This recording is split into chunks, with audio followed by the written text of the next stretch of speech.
नमस्कार। उत्तराखंड का एक खास बुलेटिन देख रहे हैं आप और मैं हूं आपके साथ शीतल शर्मा। राजधानी देहरादून के बीच में स्थित गांधी पार्क में करगिल शहीदों को श्रद्धांजलि दी गई। शौर्य दिवस और विजय दिवस के रूप में मनाए जा रहे इस कार्यक्रम में मुख्यमंत्री पुष्कर धामी, सैनिक कल्याण मंत्री गणेश जोशी सहित बीजेपी के कई नेता मौजूद रहे। वहीं सम्मेलन में शहीदों की विधवाओं के साथ ही कई पूर्व सैनिक भी मौजूद रहे।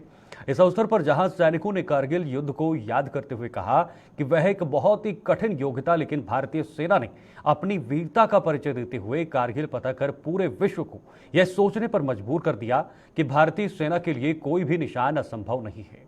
इस अवसर पर जहां मुख्यमंत्री ने शहीदों के परिजनों को सम्मानित किया, साथ ही शहीदों के लिए कई घोषणाएं भी की हैं।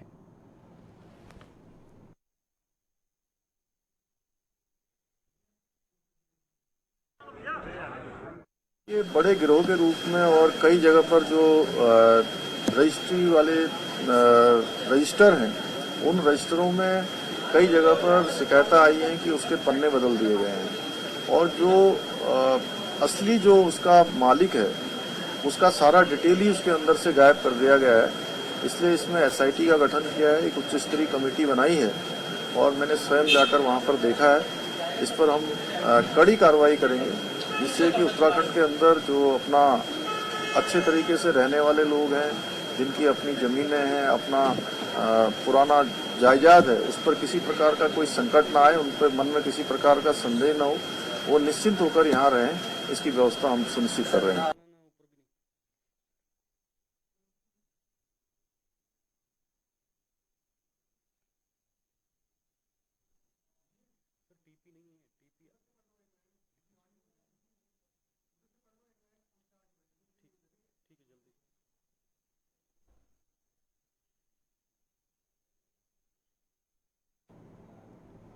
देहरादून के एक निजी होटल में कृषि मंत्री ने एक गणेश जोशी की अध्यक्षता में पीएम किसान सम्मान निधि योजना के तहत कार्यक्रम का आयोजन किया गया।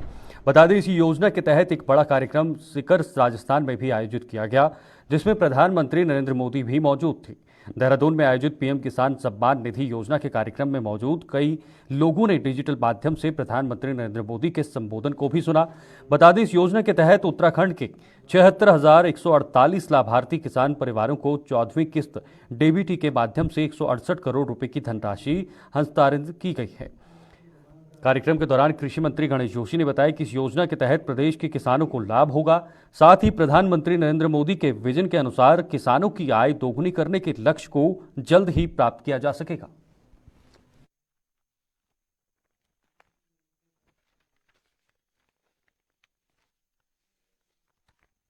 पहले तो मैं देश के प्रधानमंत्री नरेंद्र मोदी जी का आभार करता हूं,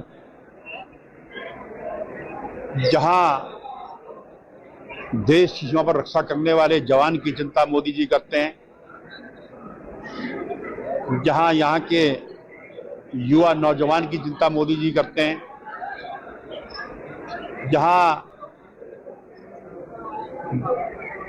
गरीब वर्ग की चिंता मोदी जी करते हैं, वहीं देश का अन्नदाता किसान की चिंता मोदी जी करते हैं। 2018 में किसान सम्मान निधि शुरू हुई थी और आज इसकी 14वीं किस्त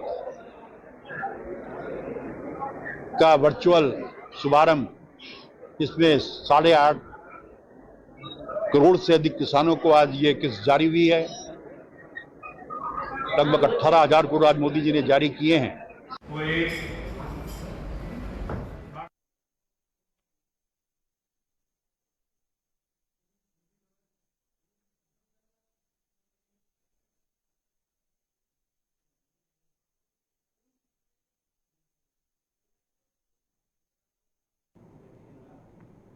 भारी बारिश के चलते खतरे की जद में आई मनसा देवी के पहाड़ी के निरीक्षण के लिए शासन द्वारा गठित भू वैज्ञानिकों की 3 सदस्यीय टीम हरिद्वार पहुंची। जिले के आला अधिकारियों के साथ वैज्ञानिकों ने मनसा देवी पहाड़ी का भ्रमण कर जगह जगह से दरक रही पहाड़ी का निरीक्षण किया है। शुरुआती जांच में यहां के ब्रह्मपुरी मनसा देवी पैदल मार्ग और हिल बाईपास का बारीकी से निरीक्षण किया गया। वैज्ञानिकों ने बताया कि मनसा देवी पहाड़ी चिकनी मिट्टी के पत्थरों से बनी हुई है, जो पानी में जल्द घुलने लगती है, जिसके चलते हल्की सी बारिश में ही मनसा देवी पहाड़ी से भूस्खलन शुरू हो जाता है। हालांकि टीम का कहना है कि मनसा देवी पहाड़ी को फिलहाल कोई खतरा नहीं है, क्योंकि मनसा देवी मंदिर ठोस चट्टान पर स्थित है। टीम ने बताया है कि इस बार हुई भारी बारिश के बाद ही ऐसी स्थिति बनी है और निकट भविष्य में अगर पहाड़ी का ट्रीटमेंट नहीं हुआ तो यह आबादी वाले क्षेत्रों के लिए खतरे की घंटी साबित हो सकता है।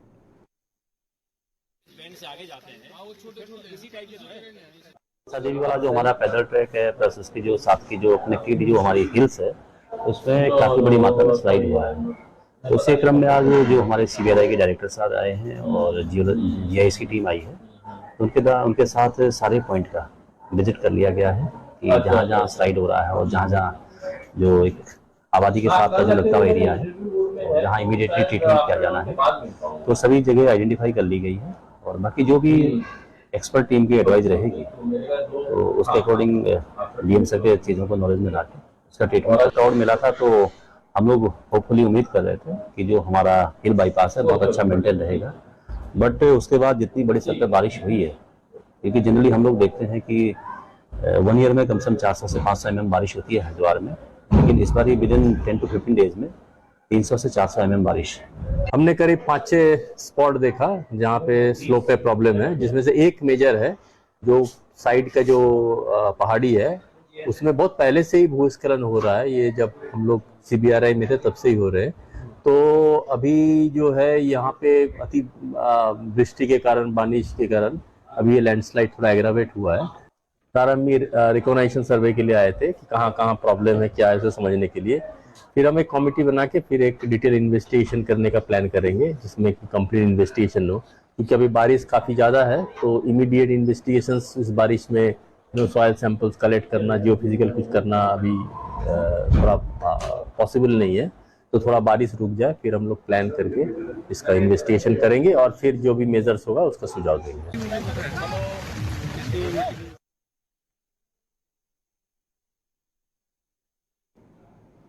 आगे बढ़ते हैं। हरिद्वार रुड़की के सिविल लाइन कोतवाली क्षेत्र के बेलड़ा गांव में 11 जून की रात बेलड़ा गांव में पंकज नाम के एक युवक की मौत हो गई थी।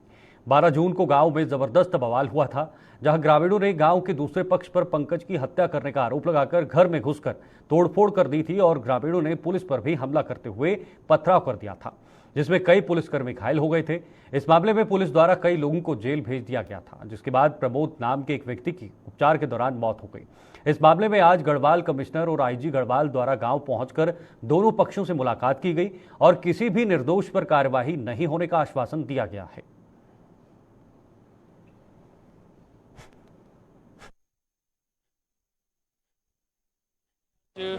गांव का भी निरीक्षण किया था, मौके पर हम लोग गए थे, IG साहब भी गए थे, पूरा प्रशासनिक अमला था। वहाँ जो भी पीड़ित परिवार थे एक एक के घर जाकर हम लोगों ने बात की, घटनास्थल का मुआयना किया, जो भी रिकॉर्ड्स हम लोगों को लेने थे वो सब हम लोगों ने ले लिए।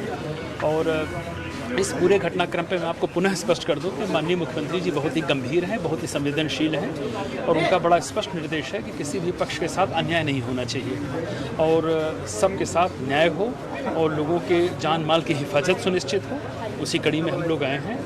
पूरी जांच के बाद आज इसकी रिपोर्ट 1 या 2 दिन के अंदर हम लोगों को थोड़ा लगेगा बनाने में, उसको बनाकर हम लोग शासन को प्रस्तुत कर। उत्तराखंड में भर्ती घोटाले मामले में फरार आरोपियों द्वारा लगातार माननीय न्यायालय से जारी वारंटों की अवहेलना करने पर हरिद्वार कनखल पुलिस द्वारा उत्तर प्रदेश के सहारनपुर जाकर आरोपियों के घर पर कुर्की की कार्रवाई की गई है। मामले में पूर्व 3 दर्जन से अधिक आरोपियों को गिरफ्तार कर जेल भेजने के साथ ही गलत तरीके से कमाई गई लगभग 1 करोड़ की अवैध संपत्तियों को भी पुलिस द्वारा सील किया जा चुका है।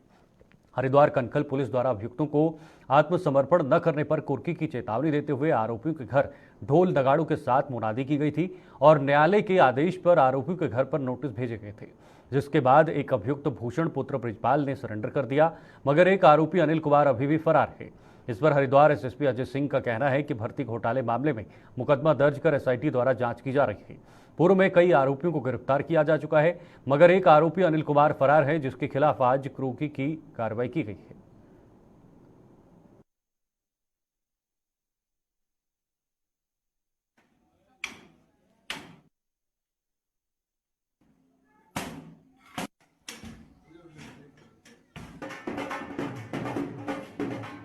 ये उत्तराखंड पब्लिक सर्विस कमीशन में परीक्षा के प्रकरणों में मुकदमे दर्ज हुए थे। 2 एसआईटी के द्वारा विवेचना की जा रही थी।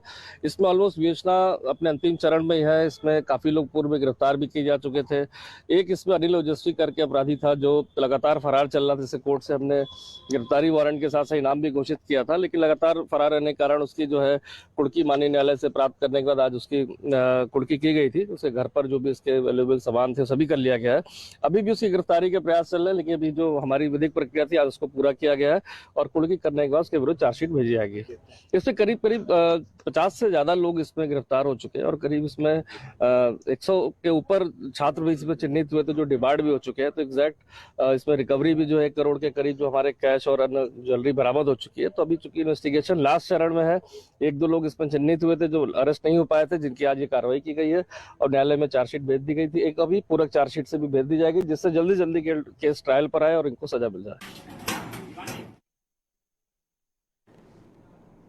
तो वहीं नगर पालिका हरबटपुर में बोर्ड की बैठक की गई, जिसमें सभासद और नगर पालिका चेयरमैन मौजूद रहे। वास्तव में बैठक में 13 प्रस्ताव रखे गए हैं। बताते चले कई कॉलोनी की महिलाएं ही जलभराव और सड़क की समस्याओं को लेकर नगर पालिका पहुंची थी। वहीं नगर पालिका के अधिशासी अधिकारी भगवंत सिंह बिष्ट ने उन्हें आश्वासन दिया कि जल्द ही उनकी समस्याओं का निराकरण किया जाएगा। वहीं इस पर भगवंत सिंह बिष्ट का कहना है कि बोर्ड के पास अभी सड़कों की स्थिति सुधारने का बजट नहीं है। आइए जानते हैं क्या कहना है अधिशासी अधिकारी नगर पालिका हरबटपुर भगवंत सिंह बिष्ट का। आज हमारी बोर्ड बैठक थी जिसमें हमारे 13 प्रस्ताव रखे गए, जिसमें आप पिछली कार्रवाई की पुष्टि की गई और कुछ हमारे जो निर्माण कार्य किए गए थे उनके पुष्टि की गई कि निर्माण कार्य करा लिए गए हैं और उनके भुगतान का अनुमोदन लिया गया। फिर कुछ महिलाएं आके मिली, इनका कहना था कि हमारी सड़क में कीचड़ और कच्ची है जिसको पक्का कराया जाना आवश्यक होगा। तो मैंने उनको बताया कि जैसे जैसे हमें बजट प्राप्त होगा हम उनकी सड़क बनवाएंगे। यदि कहीं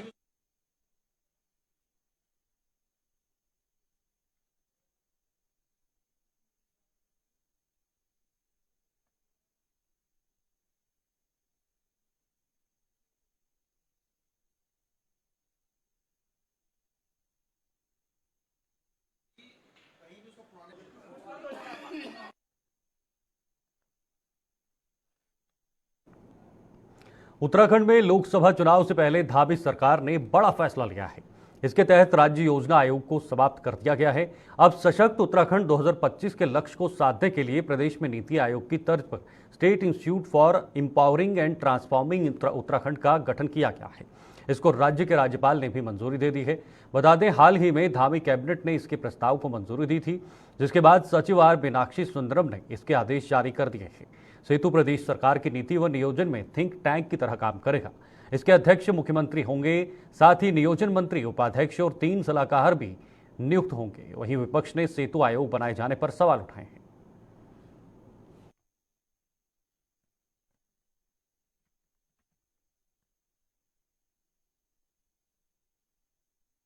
इस प्रकार से राज्य का राज्य योजना आयोग काम करता था और भारत में जिस प्रकार से योजना आयोग की जगह पर नीति आयोग बन गया है, उसी प्रकार से यहाँ पर उसी की तर्ज पर हमने सेतु का भी गठन किया है। और निश्चित रूप से सेतु भी हमारा राज्य के प्रत्येक नियोजन पर, राज्य पर होने वाला जो हमारा निवेश है, राज्य पर होने वाला अवस्थापनाएं हैं, उन सभी पर काम करेगा। और एक मैं समझता हूँ कि सेतु के बनने से हमारा काम तेजी से आगे बढ़ेगा। नीति आयोग बनाया गया, योजना आयोग का नाम बदल के, विभाग वही है, योजना आयोग को नीति आयोग, क्योंकि स्टैंप लगाने की हमारा है। पलायन आयोग का नाम बदल दिया गया, लेकिन आज भी 6000 गांव बिना सड़कों के हैं और रोज़ 200 के आसपास व्यक्ति गांव छोड़ के जा रहा है हर 24 घंटे में। ये रिपोर्ट में कहा गया है। उसी तरीके से मैं पूछना चाहता हूं सरकार से, सेतु आयोग बनाने की क्या जरूरत थी? आपके पास ऑलरेडी है, ब्रिज डिपार्टमेंट है आपका। आपने एक सेफ्टी ऑडिट कराया था आज से 1 साल पहले, 36 पुलों को खतरा बताया था, ये पुल भी उसमें सम्मिलित था जो टूटा है कोटद्वार में। तो आपने 1 साल में क्या किया, क्यों नहीं किया? अपनी नाकामी को छिपाने के लिए आप नई नई चीज़ों का गठन, नए नए नामकरण कर रहे हो, ये नहीं चलेगा। आपने भर्ती घोटाले किए, आपकी सरकार में पटवारी का पेपर लीक हो गया, आपकी सरकार में SSSC घोटाला होता है, आपने नकल विरोधी कानून बना दिया साहब। क्या हुआ उस अध्यादेश का, नकल अध्यादेश का, जो आदरणीय कल्याण सिंह जी ने राजनाथ सिंह जी के शिक्षा मंत्री होते हुए यूपी में बनाया था, वो कानून को ही लागू करते सख्ती से तो शायद चल जाता। केवल और केवल बीजेपी नामकरण करती है, चीज़ों को डाइवर्ट करना जानती है। क्षमा मांगनी चाहिए सरकार को कि 1 साल की वो सेफ्टी ऑडिट रिपोर्ट पे उन्होंने पुलों के नीचे काम नहीं किया। बढ़ते आगे, राजधानी देहरादून के बीच में स्थित गांधी पार्क में कारगिल शहीदों को श्रद्धांजलि दी गई। शौर्य दिवस और विजय दिवस के रूप में मनाए जा रहे इस कार्यक्रम में मुख्यमंत्री पुष्कर धामी, सैनिक कल्याण मंत्री गणेश जोशी सहित बीजेपी के कई नेता मौजूद रहे। वहीं सम्मेलन में शहीदों की विधवाओं के साथ ही कई पूर्व सैनिक भी मौजूद रहे। इस अवसर पर जहां सैनिकों ने कारगिल युद्ध को याद करते हुए कहा कि वह एक बहुत ही कठिन योग्य था, लेकिन भारतीय सेना ने अपनी वीरता का परिचय देते हुए कारगिल बताकर पूरे विश्व को यह सोचने पर मजबूर कर दिया कि भारतीय सेना के लिए कोई भी निशान असंभव नहीं है। इस अवसर पर जहां मुख्यमंत्री ने शहीदों के परिजनों को सम्मानित किया, साथ ही शहीदों के लिए कई घोषणाएं भी की।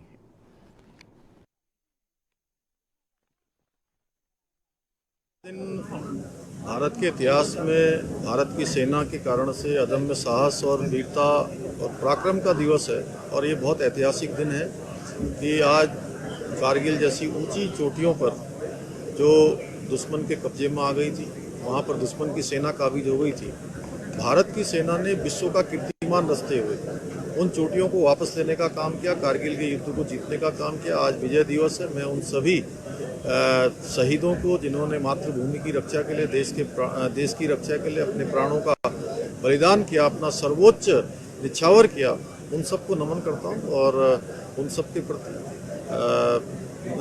श्रद्धान्वित होकर उत्तराखंड के अंदर, उत्तराखंड जहाँ देवभूमि है वहीं वीर भूमि भी है।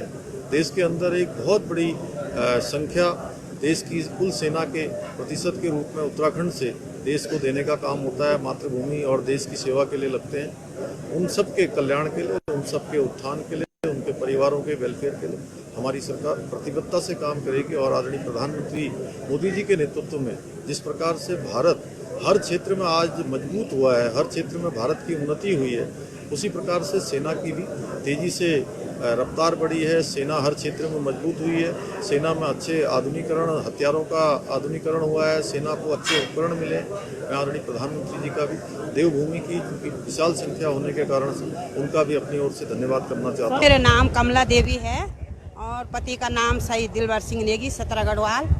और आज कारगिल दिवस है, हम यहाँ आ रखे हैं। हमारा सम्मान हो रहा है यहाँ पर। जो बेचारे हमें याद करते हैं, हर साल हमारा सम्मान करते हैं, पूछते हैं, सुख दुख में हमारे साथ हैं। मैं उनका धन्यवाद, उनके आभारी हम हमेशा रहेंगे। बॉर्डर में तो उन्हीं को पता होगा, हमें ही पता है क्या चला क्या नहीं चला। हमारी तरफ से तो हमारे आदमी अभी भी जिंदा ही है। उनके पीछे हम यहाँ तक आ रहे, घूम रहे, फिर रहे, खा रहे, हंस भी रहे, रो भी रहे। हमारी तरफ से तो हमारा आदमी जिंदा ही है। हमें ये नहीं लगता कि हमारा आदमी नहीं है, हमें ये लगता कि हमारा आदमी सर्विस पे है। सर्विस पे गए, वो हमारी शादी हुई तो सर्विस पे थे, अभी भी वो हमारी तरफ से सर्विस पे है। बस हमें यही है। उस समय तो क्या, उस समय तो कहीं देख नहीं रखा था, बच्चे छोटे छोटे थे। तो ये तो हमारा वो है, अच्छा लगता है। मतलब कहीं पे भी उन्होंने हमारा नाम रोशन कर रखा है, हर जगह में हमारा सम्मान हो रहा है। पता ही नहीं था क्या होता है क्या है, उम्र भी। अब बात नैनीताल की। नैनीताल जनपद की प्रभारी मंत्री व कैबिनेट मंत्री रेखा आर्या ने अपनी 3 दिवसीय जनपद भ्रमण के दौरान जनपद के विभिन्न आपदाग्रस्त क्षेत्रों का स्थलीय निरीक्षण किया है। इस दौरान संबंधित अधिकारी जनप्रतिनिधियों के साथ जोलीकोट, कैंची, पंगोट, किलभरी, राजभवन मार्ग, बलिया नाला, ग्राम हरी, हलिगांव, गौला नदी, पीरो मदारा, भरतपुर, पामपुरी, हेड़ाखान मोटर मार्ग, रेलवे स्टेशन, काठगोदाम आपदाग्रस्त क्षेत्र के अलावा विभिन्न आपदाग्रस्त मोटर मार्ग शामिल है। वहीं आपदा विभाग की समीक्षा बैठक में मंत्री रेखा आर्या ने एनएच के अधिकारी को बैठक में समय पर न आने पर फटकार लगाई। साथ ही शासकीय कार्यप्रणाली में सुधार लाने के निर्देश दिए हैं।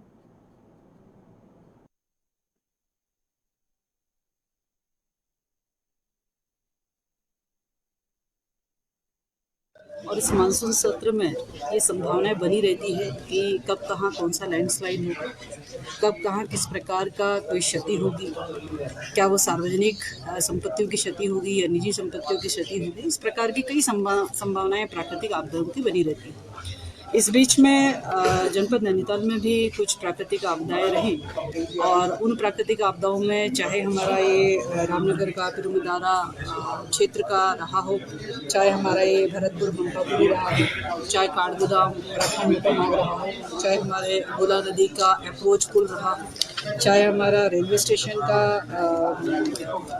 भू कटाव का मामला हो, चाहे हमारा ग्राम हली का विषय हो, चाहे हमारा बलिया नाला का विषय हो, चाहे राजभवन वाली बात हो या किलबेरी पंगोट मार्ग की बात हो, ये सारे विषय मेरे संज्ञान में आए और निश्चित रूप से मेरी जिम्मेदारी भी बनती थी कि हम इन स्थलों का भौतिक निरीक्षण भी किया जाए ताकि वाकई क्या स्थिति है और वाकई आपदा प्रबंधन ने और जिला प्रशासन ने उस पर कोई काम किया या नहीं किया। वहीं पूर्व income tax commissioner Ratan Singh Rawat ने अपने स्वर्गीय पिता डैन सिंह रावत की स्मृति में जौनसार भावर के बुल्हाड़ ब्लैक सर्किट हाउस में सेब गोष्ठी का आयोजन किया है। इस गोष्ठी के मुख्य अतिथि महाराष्ट्र के पूर्व गवर्नर भगत सिंह कोश्यारी रहे। इस गोष्ठी में चक्राता ब्लॉक के सभी किसानों ने शिरकत की। गोष्ठी में हिमालय और उत्तराखंड के सेब विशेषज्ञों ने किसानों को बागवानी के विषय में बड़ी रोचक जानकारियां दी। सेब का बाग कैसे तैयार करें, पौधे कहां से लाएं, किन प्रजातियों का पौधा लगाएं ताकि जल्द ही किसानों की आर्थिकी बढ़े। मीनाक्षी जोशी ने गोष्ठी में उपस्थित सभी किसानों की सरकार की तरफ से हर सुविधा उपलब्ध कराने का आश्वासन दिया है। मुख्य अतिथि भगत सिंह कोश्यारी ने कहा कि इस तरह की गोष्ठियां होती रहनी चाहिए ताकि किसानों को बागवानी के विषय में जानकारियां मिलती रहें।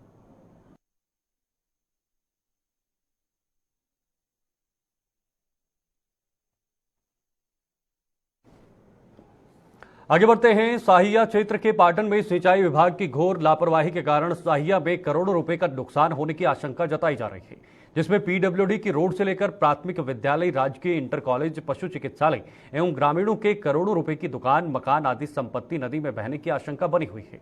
सूचना के अनुसार कुछ साल पहले साहिया स्वास्थ्य केंद्र एवं प्राथमिक विद्यालय के नीचे नदी में सुरक्षा दीवार भरने के लिए 3 करोड़ का टेंडर हुआ था, लेकिन टेंडर को निरस्त कर दिया गया है, जिससे यह समस्या पैदा हो गई है और लोगों के संपत्ति पर संकट गहराया हुआ है। सिंचाई विभाग की लापरवाही के चलते यह समस्या उत्पन्न हुई है।